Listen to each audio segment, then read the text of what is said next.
Dear students, today we will study a poetry, Amanda, by Robin Klein, an Australian author who wrote many books for children. Before starting this poetry, I would like to tell you a German fairy tale, a story.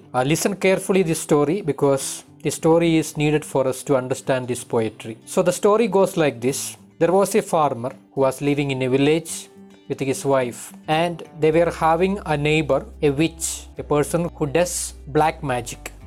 So that lady, that witch, she was living alone in a house nearby this farmer, and no one used to visit this witch or this person one who does the black magic, because everyone was frightened to go there. So days went on like that, and this farmer's wife became pregnant, and the farmer was so happy. And a few months got over, and one day unexpectedly this farmer's wife got sick, and day by day her health deteriorated, means the health was becoming bad to worse, and she became so weak. The weight was lessening day by day, so it became danger for herself as well as the baby that was there in her stomach. So the farmer went to many doctors, and they gave so many medicines and all, but no one could bring her back to normal life. So at the end, one doctor suggested him that you meet this witch, this lady one who practiced this black magic, and she may give you some medicine. So though the farmer was so frightened to go there, still he went there in order to save his wife, and asked medicine for wife. And this witch gave some leaves, some vegetable leaves she gave, and told, you give these leaves to your wife and she will be all right. So the farmer was happy, and he came back and he gave those leaves to the wife, and slowly she recovered. And within few days, those leaves which were given by the witch got over, and again the wife became sick. So again this farmer went to this witch and asked again medicine. Then the witch said, I will give you some seeds of those leaves or those vegetables. You go and you can cultivate and you can give it to your wife. So the farmer was happy and he received that seed. But the witch gave a condition. If you get a girl child, then you must give me that girl child. Then only I will give you this seed. The farmer became in a big problem. So he wanted to save wife as well as he was not ready to give away the child that he will get. But after thinking a little bit, the farmer understood if the child is girl, then only they need to give that child to the witch. If it is a boy, then no need of giving.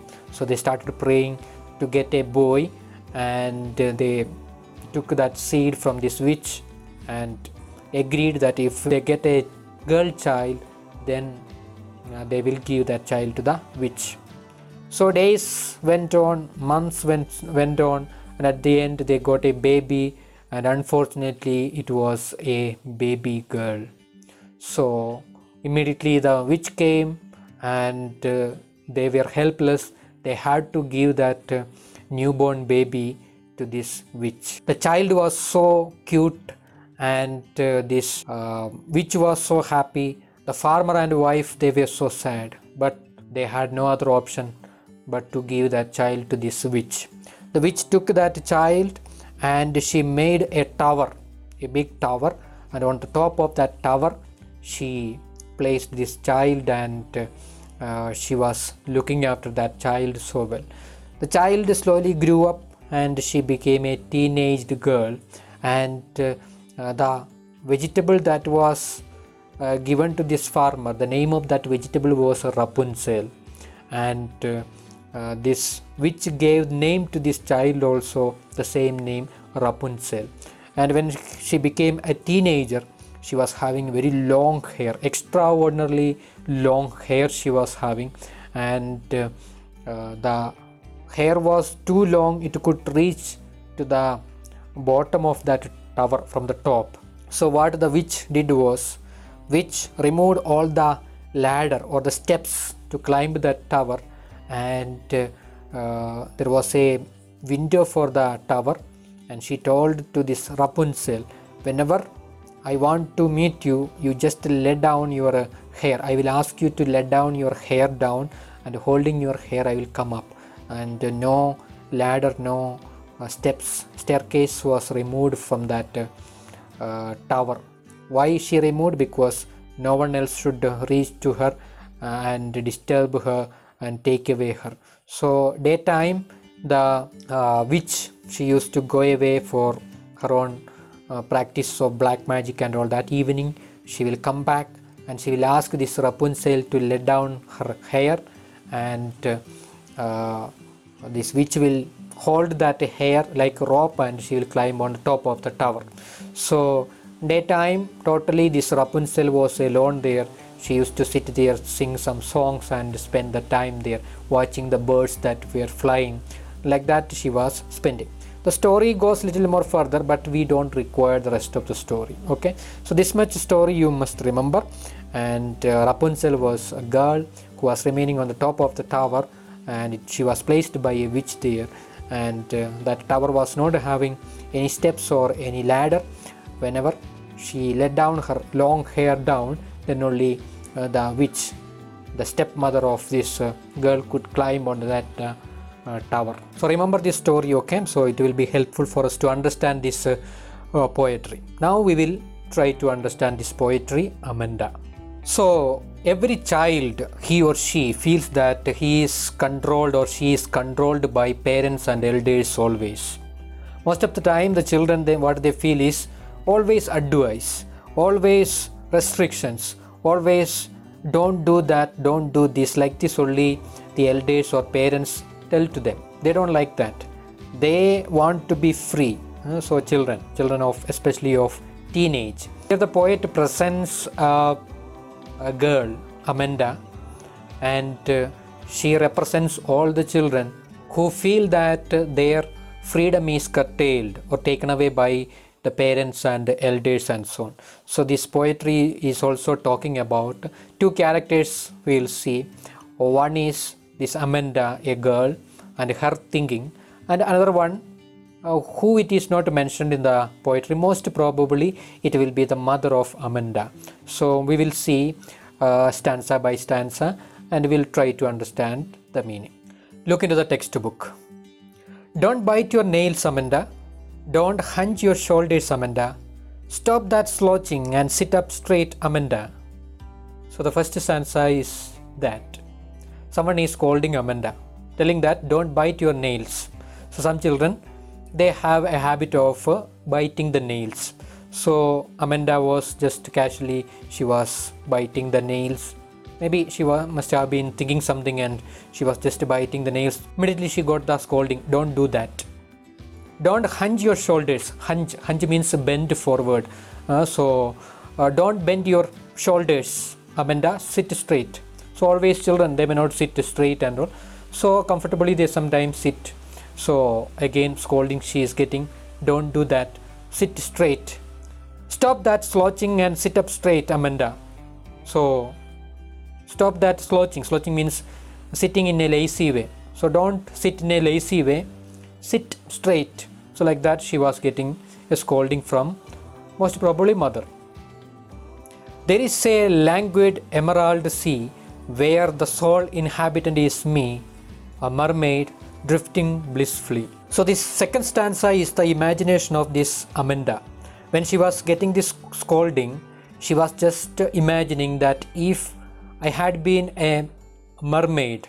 Mermaid means an imaginary sea creature which has got a body of a human being and the tail of a fish. So she feels that if I were a mermaid, I would have been moving in an emerald sea. Languid means very calm and quiet, greenish sea, all alone moving in a happy way, in a joyful way, without anyone's disturbance. So that would have been much better than this life. That is what she feels when she was getting this scolding. So what she wants is a life which is peaceful, without this scolding and always this advice and so on. She wants to be all alone. That is what the poet is telling. Look into the next lines. Did you finish your homework, Amanda? Did you tidy your room, Amanda? I thought I told you to clean your shoes, Amanda. Again, scolding she is getting. Or some questions like, did you finish your homework? Already homework is given to you. Have you finished that? Did you tidy your room, Amanda? I have told you to clean up your room. Have you done that? I thought I told you to clean your shoes. What about your shoe? I have already told you to clean it. Did you do that? Like that again, some questions were asked to her. Next lines. I am an orphan roaming the street. I pattern soft dust with my hushed bare feet. The silence is golden. The freedom is sweet. So when these questions were asked, again Amanda is in her own imagination. She feels that to be an orphan is much better than having all the relatives and parents. She feels that if I were an orphan, I would have moved on the street freely and without wearing any sandal or anything, and making patterns on the dust on the street without anyone's guidance. When children play in the mud and all, parents will scold them. But if she was an orphan, she would have played with dust. She would have made some designs and she would have been moving freely on the street. And she feels that freedom, that silence, and that freedom is so sweet, and that is much better than having parents and all. So this is an imagination of a teenage person who is always getting scolding from parents and elders. They feel that being an orphan, having no one to scold and give advice is much better than having everyone, having parents and all. Look at the next lines. Don't eat that chocolate, Amanda. Remember your acne, Amanda. Will you please look at me when I am speaking to you, Amanda? Again, scolding she is getting, that don't eat too much chocolates. So it will give you problems like acne. Acne means pimples. And will you please look at me when I am talking to you? So when children get scolding, usually they look down. So here Amanda also looking down, and she is not paying attention to mother or one who is giving the scolding. So that person is getting angry.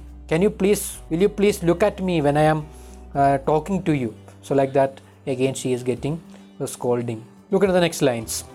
I am Rapunzel, I have not a care. Life in a tower is tranquil and rare. I will certainly never let down my bright hair.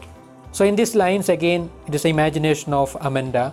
She feels that she is Rapunzel, or she wants to be Rapunzel. Already we have seen in the beginning in the story who is Rapunzel and the life of Rapunzel. She was all alone on that tower without anyone's disturbance. She was remaining, having long hair.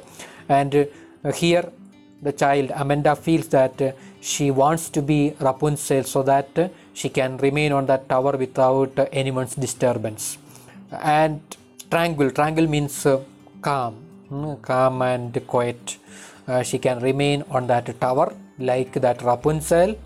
And she mentioned the last line, that is, I will certainly never let down my bright hair. In the story we see that the real Rapunzel, she was letting down her long hair for the witch to climb up, because there was no what is called CD or this ladder for that tower. So whenever this witch wants to climb on the tower, this little girl Rapunzel used to let down her long hair. But here this Amanda is telling, I will never let down my hair, because she never wants anyone's disturbance. I won't allow. Once I am on the tower, I will not let down my hair for climbing anyone to the top of that tower, because she wants to remain there all alone without anyone's disturbance. Look into the next lines. Stop that sulking at once, Amanda. You are always so moody, Amanda. Anyone would think that I nagged at you, Amanda. Again, she is getting scolding. She is being told that stop that sulking. Sulking means being silent without responding. So she is getting so many scolding, advice and all that, but she is not at all paying attention. She is in her own imagination, and this This irritated the mother, and the mother is telling, stop that kind of behavior, being silent without having any interest or any response to my telling. And you are always moody, Amanda. Moody means you remain always in a sad, in a melancholic way. So anyone would think that I nagged at you. Anyone would think that I am always harassing you, scolding you, and disturbing you, and that's why you behave in this way. So stop that. Like that, mother is scolding Amanda. With that, the poet is stopping the poetry. I hope you understood the poetry. A little girl is getting scolding, and she feels so tired of the scolding, and she is remaining in her own imagination, and she feels that being alone is much better than having parents and elders and all others. Like that, Amanda feels. So Amanda is representing all the teenagers who do not like scolding and advice from parents and elders. But we know that the parents and the elders, they give advice to us for making us perfect, good citizens, having good manners and all that. But at that age, in teenage, we don't understand that. We feel that it is all a disturbance. So it is a normal thing. So it is a feeling of a teenager is mentioned here by the poet. So now we will write down the summary, and after writing down the summary, you will have a better understanding of this poetry. And we will meet in the next video with a new topic.